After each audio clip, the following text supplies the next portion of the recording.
ದೆಹಲಿಯಲ್ಲಿ ಬಿಜೆಪಿಗೆ ಮಹಾ ಜಯ, ಆಪ್ಗೆ ಮಹಾ ಮುಖಭಂಗ. ಕೇಸರಿ ಗ್ಯಾರಂಟಿಯ ಮುಂದೆ ಮೋದಿ ಗ್ಯಾರಂಟಿ ಗೆದ್ದಿದೆ. ದೆಹಲಿಯಲ್ಲಿ ಬಿಜೆಪಿಗೆ ಮಹಾ ಜಯ ದಕ್ಕಿದೆ. ಆಮ್ ಆದ್ಮಿ ಪಕ್ಷಕ್ಕೆ ಮಹಾ ಮುಖಭಂಗ ಆಗಿದೆ. ಕಮಲ ಪಡೆಯಲ್ಲಿ ಸಿಎಂ ಆಯ್ಕೆ ಚಟುವಟಿಕೆಗಳು ಶುರುವಾಗಿದ್ದಾವೆ. ಪರ್ವೇಶ್ ವರ್ಮಾ ಮುಂದಿನ ಸಿಎಂ ಆಗೋ ಸಾಧ್ಯತೆ ದಟ್ಟವಾಗಿದೆ. ಅಮಿತ್ ಶಾ ನಿವಾಸದಲ್ಲಿ ಬ್ಯಾಕ್ ಟು ಬ್ಯಾಕ್ ಮೀಟಿಂಗ್ಗಳು ನಡೀತಾ ಇದ್ದಾವೆ. ಮೋದಿ ಮುಂದಾಳತ್ವದಲ್ಲಿ ಸಂಜೆ ಸೆಲೆಬ್ರೇಷನ್ಗೂ ತಯಾರಿ ಆಗ್ತಾ ಇದೆ. ಇರುವಂತಹ ಒಂದೇ ಪ್ರಶ್ನೆ, ಮುಂದಿನ ಮುಖ್ಯಮಂತ್ರಿ ಯಾರಾಗ್ತಾರೆ? BJP natural choice Parvesh Verma Kejriwal ಅವರನ್ನ ಸೋಲಿಸಿ ಗೆದ್ದಿದ್ದಾರೆ. ಹೀಗಾಗಿ ಅವರೇ ನ್ಯಾಚುರಲ್ ಚಾಯ್ಸ್ ಆಗಬೇಕು. ಆದರೆ ಬಿಜೆಪಿಯಲ್ಲಿ ಹೇಳೋದಕ್ಕೆ ಬರೋದಿಲ್ಲ. ಯಾರು ಬೇಕಾದರೂ ಮುಖ್ಯಮಂತ್ರಿ ಆಗ್ಬೋದು. ಮುಂದಿನ ಭವಿಷ್ಯದ ದೃಷ್ಟಿಯಿಂದ ಯಾರನ್ನ ಬೇಕಾದರೂ ಮುಖ್ಯಮಂತ್ರಿಯನ್ನಾಗಿ ಮಾಡ್ಬೋದು. ಈ ಹಿಂದೆ ರಾಜಸ್ಥಾನದಲ್ಲಿ, ಮಧ್ಯಪ್ರದೇಶದಲ್ಲಿ, ಛತ್ತೀಸ್ಗಢದಲ್ಲಿ ಅಚ್ಚರಿಯ ಆಯ್ಕೆಗಳು ಬಂದಿದ್ದು. ಇನ್ಕಂಬೆಂಟ್ ಮುಖ್ಯಮಂತ್ರಿಗಳಿದ್ರೂ ಕೂಡ ಹೊಸ ಮುಖಕ್ಕೆ ಚಾನ್ಸ್ ಕೊಡಲಾಗಿತ್ತು. ದೆಹಲಿಯಲ್ಲಿ ಏನಾಗುತ್ತೆ ಎಂದು ಗೊತ್ತಿಲ್ಲ. ಅಂದರೆ ಬಿಜೆಪಿ ಕೇವಲ ಮುಂದಿನ 5 ವರ್ಷಗಳಿಗೆ ಮಾತ್ರ ವಿಷನ್ ಇಟ್ಕೊಂಡಿರೋದಿಲ್ಲ. 10 ವರ್ಷ, 15 ವರ್ಷ ಹೀಗೆ ರೂಲ್ ಮಾಡೋದಕ್ಕೆ ಒಂದು ವಿಷನ್ ಅನ್ನು ಇಟ್ಕೊಂಡಿರುತ್ತೆ. ಅದಕ್ಕಾಗಿ ಮುಖ್ಯಮಂತ್ರಿಯನ್ನ ಆಯ್ಕೆ ಮಾಡಬೇಕಾಗಿದೆ. ಈ ಹಿನ್ನೆಲೆಯಲ್ಲಿ ಯಾರು ಮುಖ್ಯಮಂತ್ರಿ ಆಗ್ತಾರೆ ಅನ್ನೋದು ಪ್ರಶ್ನಾರ್ಥಕ. 2015ರ ಚುನಾವಣೆಯ ಸಂದರ್ಭದಲ್ಲಿ ಕಿರಣ್ ಬೇಡಿ ಅವರನ್ನ ಫೇಸ್ ಅಂತ ಇಟ್ಕೊಂಡಿತ್ತು ಬಿಜೆಪಿ, ಅದಾಗಲಿಲ್ಲ. 2020ರ ಚುನಾವಣೆಯಲ್ಲಿ ಡಾಕ್ಟರ್ ಹರ್ಷವರ್ಧನ್ ಅವ್ರನ್ನ ಫೇಸ್ ಅಂತ ಇಟ್ಕೊಂಡಿತ್ತು ಬಿಜೆಪಿ, ಅದೂ ಕೂಡ ಸಾಧ್ಯವಾಗಲಿಲ್ಲ. ಈ ಬಾರಿ ವಿದೌಟ್ ಫೇಸ್, ಮೋದಿನೇ ಫೇಸ್. ಮೋದಿ ಹೆಸರಲ್ಲಿ ಚುನಾವಣೆಗೆ ಹೋದಂಥ ಚುನಾವಣೆ. ಹಾಗಾಗಿ ಯಾರು ಮುಖ್ಯಮಂತ್ರಿ ಆಗ್ತಾರೆ ಇದನ್ನು ಹೈಕಮಾಂಡೇ ಆಯ್ಕೆ ಮಾಡುತ್ತೆ. ಇಲ್ಲಿ ಸಹಜವಾದಂಥ ಆಯ್ಕೆ ನಾವು ಆಗಲೇ ಹೇಳ್ತಾ ಇದ್ವಿ, ನ್ಯಾಚುರಲ್ ಚಾಯ್ಸ್ ಪರ್ವೇಶ್ ವರ್ಮಾ. ಈಗಾಗಲೇ ಕೇಜ್ರಿವಾಲ್ ಅವ್ರನ್ನ ಸೋಲಿಸಿದ್ದಾರೆ. ಹಾಗಾಗಿ ಅವರು ನ್ಯಾಚುರಲ್ ಚಾಯ್ಸ್ ಆಗ್ಬೋದು, ಅವರೇ ಮುಖ್ಯಮಂತ್ರಿ ಆಗ್ಬೋದು ಅನ್ನೋದು ಒಂದು ಲೆಕ್ಕಾಚಾರ. ಇನ್ನೊಂದು ಕಡೆ ಮನೀಶ್ ತಿವಾರಿ ಈ ಹಿಂದೆ 5 ವರ್ಷಗಳಿಂದ ದೆಹಲಿಯಲ್ಲಿ ಪಕ್ಷದ ಸಂಘಟನೆಯಲ್ಲಿ ತೊಡಗಿಕೊಂಡಿದ್ರು. ಈ ಹಿಂದೆ 2024ರಲ್ಲಿ ಅವರ ಇಚ್ಛೆಗೆ ವಿರುದ್ಧವಾಗಿ ಬಿಜೆಪಿ ಅವರನ್ನ ಲೋಕಸಭೆಗೆ ಸ್ಪರ್ಧೆ ಮಾಡುವಂತೆ ಮಾಡಿತ್ತು.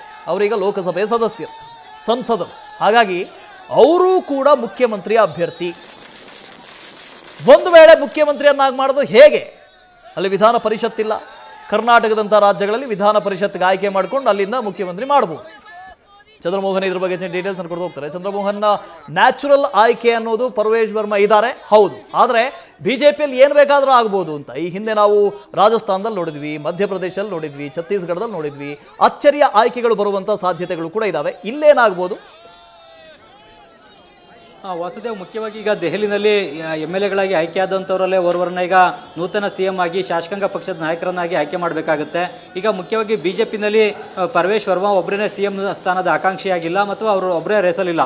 ಬೇರೆ ನಾಯಕರುಗಳು ಕೂಡ CM ಸ್ಥಾನದ ರೇಸಲ್ಲಿದ್ದಾರೆ. ಮುಖ್ಯವಾಗಿ ದೆಹಲಿ ಅಸೆಂಬ್ಲಿನಲ್ಲಿ ಸತತವಾಗಿ ಗೆದ್ದು ಬರ್ತಾ ಇರುವಂಥವ್ರು ಅಂದರೆ ವಿಜೇಂದ್ರ ಗುಪ್ತಾ. ರೋಹಿಣಿ ಕ್ಷೇತ್ರದಿಂದ ವಿಜೇಂದ್ರ ಗುಪ್ತಾ ಕೂಡ ಸತತವಾಗಿ ದೆಹಲಿ ಅಸೆಂಬ್ಲಿಗೆ ಆಯ್ಕೆ ಆಗ್ತಾ ಬಂದಿದ್ದಾರೆ. ಹಾಗಾಗಿ ವಿಜೇಂದ್ರ ಗುಪ್ತಾ ಕೂಡ CM ರೇಸ್ನಲ್ಲಿದ್ದಾರೆ.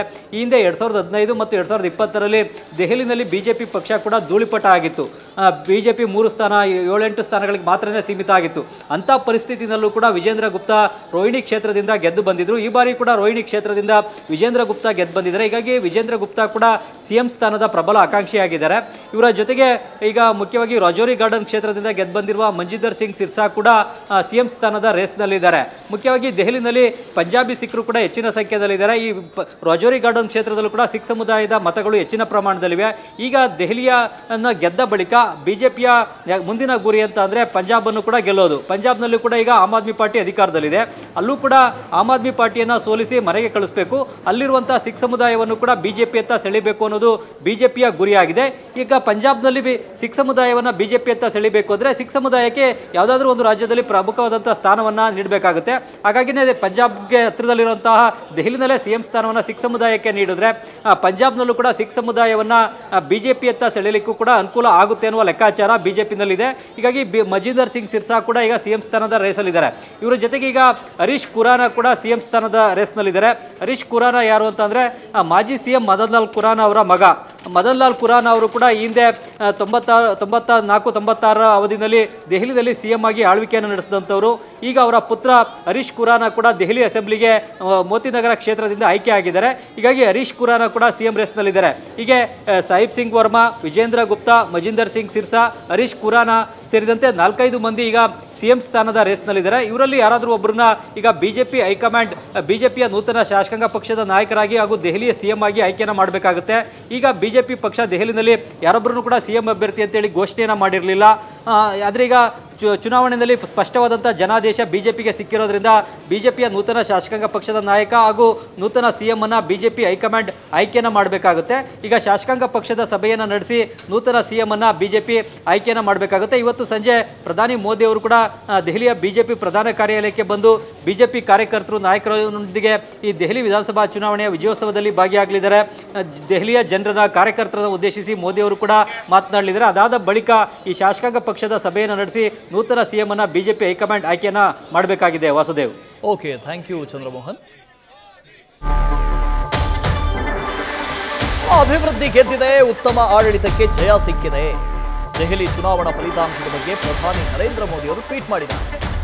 ದೆಹಲಿಯ ಅಭಿವೃದ್ಧಿಯ ಯಾವ ಅವಕಾಶವೂ ಕೈಬಿಡುವುದಿಲ್ಲ. ಜನರ ಜೀವನದ ಗುಣಮಟ್ಟದ ವೃದ್ಧಿಗೆ ನಾವು ಶ್ರಮಿಸ್ತೀವಿ. ಇನ್ನೂ ಹೆಚ್ಚು ಕೆಲಸ ಮಾಡಿ ದೆಹಲಿ ಜನರ ಸೇವೆ ಮಾಡ್ತೀವಿ.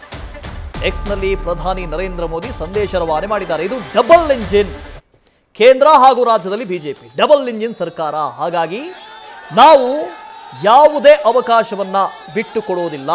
ಅಭಿವೃದ್ಧಿ ಮಾಡೇ ಮಾಡ್ತೀವಿ. ಈ 10 ವರ್ಷಗಳಲ್ಲಿ ಏನು ಅಭಿವೃದ್ಧಿ ಕುಂಠಿತವಾಗಿತ್ತೋ ಅದಕ್ಕೆ ವೇಗವನ್ನು ಕೊಡ್ತೀವಿ. ದೆಹಲಿಯನ್ನ ಹೊಸ ದೆಹಲಿಯನ್ನಾಗಿ ಮಾಡ್ತೀವಿ ಅಂಥೇಳಿ ಪ್ರಧಾನಿ ನರೇಂದ್ರ ಮೋದಿ ಅವರು ಟ್ವೀಟ್ ಮಾಡಿದ್ದಾರೆ. ಅಲ್ಲಿ ಹೇಳ್ತಾ ಇದ್ದೆ, ಗೆಲ್ಲೋದು ಮಾತ್ರ ಅಲ್ಲ, ಬಹಳಷ್ಟು ಚಾಲೆಂಜಸ್ಗಳಿದ್ದಾವೆ ಬಿಜೆಪಿಯ ಮುಂದೆ. ಈ ಹಿಂದೆ ಸಂಪೂರ್ಣ ರಾಜ್ಯದ ಸ್ಥಾನಮಾನವನ್ನು ಕೊಡ್ತೀವಿ ಅಂತ ಹೇಳಿದರು, ಅದು ಬಾಕಿ ಇದೆ. ಅದರ ಜೊತೆಗೆ ಯಮುನೆಯನ್ನು ಸ್ವಚ್ಛಗೊಳಿಸೋದು ಬಹಳ ದೊಡ್ಡ ಚಾಲೆಂಜ್ ಇದೆ, ಅದು ಕೂಡ ಹಾಗೆ ಬಾಕಿ ಇದೆ. ಡಬಲ್ ಇಂಜಿನ್ ಸರ್ಕಾರ ಬೇರೆ ಇದೆ, ಯಾರ ಮೇಲೆಯೂ ಎತ್ತು ಹಾಕೋದಕ್ಕಾಗೋದಿಲ್ಲ. ರಾಜ್ಯ ಸರ್ಕಾರ, ಕೇಂದ್ರ ಸರ್ಕಾರ, ಪಕ್ಕದ ಹರಿಯಾಣವೂ ಕೂಡ ಬಿಜೆಪಿ ಇದೆ.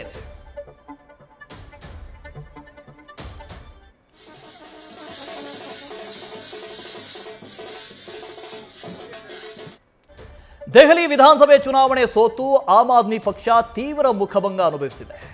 ಆ ಪಕ್ಷದ ಮುಖ್ಯಸ್ಥ ಮಾಜಿ CM ಅರವಿಂದ್ ಕೇಜ್ರಿವಾಲ್ ಹೀನಾಯ ಸೋಲು ಅನುಭವಿಸಿದ್ದಾರೆ. ಈ ಮಧ್ಯೆ ಕೇಜ್ರಿವಾಲ್ ಹಳೆ ವಿಡಿಯೋ ಒಂದು ಸಖತ್ ವೈರಲ್ ಆಗ್ತಾ ಇದೆ.